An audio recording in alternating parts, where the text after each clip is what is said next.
Brevemente he encontrado como 3 antecedentes históricos en nuestro país de lo que es una Asamblea Nacional. En las Cortes de Navarra del año 1794-1795, durante la Guerra de la Convención, estuvieron reunidas permanentemente en Iruña las Cortes, en plena guerra con la Convención francesa, y en estas Cortes pasaron cosas muy especiales. Por ejemplo, que un sector del tercer estado, el estado del popular, el de las universidades, como en los estados de Francia, los 3 estados de Francia, de los estados generales, también existía el estado popular. Bueno, pues este estado popular empezó a proponer que se hiciera una asamblea nacional y que los otros 2 estados, o estamentos o brazos, el religioso, que era el de los obispos, abades, y el de los nobles o militares, se disolvieran, se anularan y en todo caso se integraran en el popular y se convirtió en Asamblea Nacional. Esto lo sabemos porque hay informes secretos de los virreyes mandando a Madrid de lo que estaba pasando, o sea, que era un escándalo, y además también ya hacían saber que los obispos ya habían dicho que eso era un sacrilegio, que eso no se podía hacer. ¿Cómo iban a hacer eso?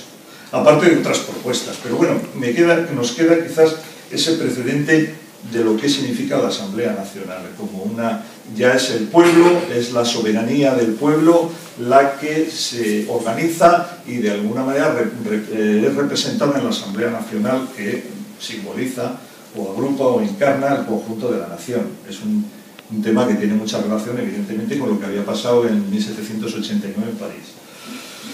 Bueno, otro paso es el de la gamazada un siglo más tarde, en 1893, también 94, cuando el Navarra se echa a la calle. Y además hubo un testigo muy cualificado, Sabino Arana, fue allá a Navarra, estuvo en Pamplona, en Castejón, y en sus crónicas, que dejó publicadas y las leían aquí en Bilbao, pues decía que él estaba muy sorprendido porque el Navarra estaba en la calle. No había distinción ni de partidos políticos, ni de ideologías, ni de clases sociales, ni de edades, ni de... Bueno, estaban los braceros del campo, estaban los obreros industriales, los profesionales liberales, todo el mundo estaba en la calle defendiendo a Navarra, a su cultura, por supuesto, y sobre todo su soberanía, sus fueros, sus libertades, de forma unitaria. Esto pues le sorprendió muchísimo y realmente volvió a Bilbao, la recibieron en Bilbao al grito de ¡Viva Navarra! Eso también lo recoge varias veces. Y lo que él hizo una reflexión, sin embargo, dijo: sí, esto está muy bien, pero en Vizcaya no se podrá hacer. Lo tiene en sus obras completas ahí, hace esa reflexión en 2 líneas, yo creo que son 2 líneas clave. Por un lado se da cuenta, entrevé lo que significa la nación, y por otro lado él dice, no se puede, en Vizcaya no se puede porque hay 8 partidos políticos y encima domina el partido de los monárquicos, el partido monárquico, la comunión monárquica, que era un partido dinástico, pero que era mayoritario en Vizcaya en su tiempo. Entonces él dice, que allí no se puede, además allí están todo el día reuniendo, en Vizcaya no se puede, no puedo hacer, no veía la posibilidad de una nación, de una sociedad, una ciudadanía con una conciencia general de defensa de los intereses generales, que realmente es lo que ya en la Revolución Francesa, más ya desde ese momento, se empieza a entender lo que es la soberanía y lo que es la nación. Son todos los ciudadanos, y aunque tengan diferencias o intereses muy diversos. Entonces esto no lo vio y claro, pues ha traído también pues, ha tenido sus consecuencias. Otro tema ya más reciente es cuando bueno, pues un siglo más tarde otra vez, aquí vamos de siglo en siglo. En 1998 se crea, bueno, el acuerdo de Lizarra-Garasi, un frente importante de soberanistas, patriotas, abertzales, pero puede ser que no tuvieran tampoco esa concepción del conjunto, como se está teniendo. Digo porque ahora tenemos el espejo de Cataluña para ver lo que es una sociedad, una nación en la que deben de estar todos. Bueno, y ya por último, no quiero, porque yo creo que el invitado es Carles. Bueno, es decir que la Asamblea Nacional, que el nombre es lo de menos, yo creo que lo importante es la Asamblea Nacional, además en este país que somos tan creativos y nos gusta tanto poner apellidos a todo, lo importante es la Asamblea Nacional. Necesitamos una Asamblea Nacional. Va a ser la Asamblea Nacional de Navarra, la Asamblea Nacional Navarra, la Asamblea Nacional del Estado Navarro, o no, tenemos motivos más que de sobra para que lo sea, pero no creo que sea el principal problema. El principal problema es que nosotros sabemos que somos una nación, sabemos que somos una sociedad, sabemos que tenemos unos derechos comunes que tenemos que defender entre todos, y entonces el nombre, pues bueno, ya vendrán, no sé, no creo que eso ya nos pondremos de acuerdo. Entonces, en la Asamblea Nacional, sobre todo, yo creo que tiene dos bases. Por un lado, el reconocimiento de que somos una sociedad única y también una territorialidad única. O sea, que nosotros no reconocemos las divisiones forzadas, las provincias, las fronteras impuestas. Entonces, por eso la Asamblea tiene más eficacia, igual que en el caso por lo menos en nuestro caso. Hay que tener en cuenta que Cataluña tiene los países catalanes, el Valencia, bueno, y otros casos, ¿no? Pero bueno, esos en realidad creo que pueden tener otro tipo de solución, pero es que nosotros el problema es mucho más interno desde el punto de vista político. Entonces no podemos reconocer, se parecería más a la separación entre Gerona, Lérida, Barcelona y Tarragona, que lo que nos pasa a nosotros. O sea, lo que nos pasa a nosotros creo que es una división interna forzada de la nación que es inadmisible, ¿no?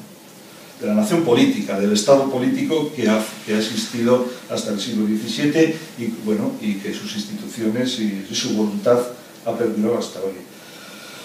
Bueno, entonces la característica nuestra también está en que, como somos conscientes de que aquí lo que está perjudicando a nuestra nación es esa conquista continuada, esa irracional conquista que persigue, pertinaz, solo se puede salir de ella con la desconquista. Entonces, esa es quizás la característica. La desconquista es acabar con la dominación, con la subordinación, con la negación de la nación y de nuestros derechos, porque son derechos que lo estamos viendo todos los días, son derechos limitados, o sea, derechos que tienen un techo muy bajo, más en algunas zonas que en otras, pero muy bajo, o sea, con todo derechos económicos, derechos sociales, derechos culturales, políticos, etc. Bueno, entonces vendría la desconquista y la independencia. La independencia es la recuperación de la independencia. O sea, no es que venga ex novo, no, es que nosotros somos una realidad política estatal que por un periodo de X de tiempo, por un aciago periodo de 300, 400 años que coinciden con una visión del mundo muy absolutista, muy monofocal. O sea, en vez de ver que el mundo es mucho más complejo, más diferente, hubo un planteamiento a finales del siglo XVI que se llamó la Contrarreforma, una forma de negar el avance de la humanidad, el progreso que lo habían defendido los reformadores de Erasmo de Rotterdam, luego Martín Lutero, Calvino y a continuación todos los pensadores, o sea, desde Locke, Broccio y luego todos, bueno, Althusius, montones de pensadores. Luego vinieron pues todos los del siglo XVIII, bueno, pues Montesquieu, Montesquieu es anterior, pero todos estos del Montaigne, del XVI también, y todos de Casa, gascones de la Vasconia continental, grandes políticos, grandes creadores del pensamiento político moderno, que, bueno, nacen de ese movimiento humanista del 16. Y que en ese enfrentamiento nosotros pues padecimos la represión de la contrarreforma y una iglesia volcada para frenar en seco todo ese avance libertador de la humanidad, y por otro lado España fundamentalmente convertida en mamporrera de la iglesia. Entonces pues lo tuvimos crudo, pero claro, ni una cosa ni otra hoy continúa. Ni la iglesia puede pretender tener ese papel, ni España puede pretender ese papel de ser la defensora de los valores de Occidente, de esa visión católica universal que no tiene ningún sentido desde hace mucho tiempo. Entonces, hoy en día realmente se tiene que volver realmente al reconocimiento de las libertades de estas naciones sojuzgadas a partir del siglo XVI, y por eso se puede hablar francamente de recuperación de la independencia y de desconquista.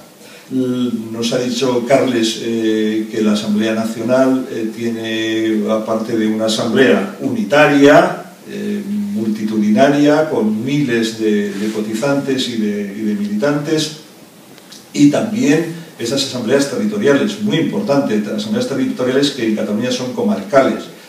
Aquí también ha habido una tradición municipal y comarcal muy potente, que muchas veces además no coinciden ni con las provincias, que son absolutamente artificiales, y por eso la recuperación de la comarcalidad es muy importante también para construir esas asambleas nacionales territoriales. Y también las otras estructuras que habló Carles, de los movimientos de los municipios por la independencia, que es también unitario, en el sentido también de que es pluripartidista, y luego también hay asambleas de profesionales, de todo lo que sean laborales, de las diferentes estructuras y organizaciones que también han formado realmente sus asambleas, ¿no? Sus asambleas por la independencia. Entonces yo creo que es un abanico de ideas, de modelos que nos pueden servir, pero siempre adaptados a nuestra realidad, que bueno, como todas las naciones, pues somos diferentes. Realmente, si no, solamente habría una nación en todo el mundo. Bueno, eskerrik asko.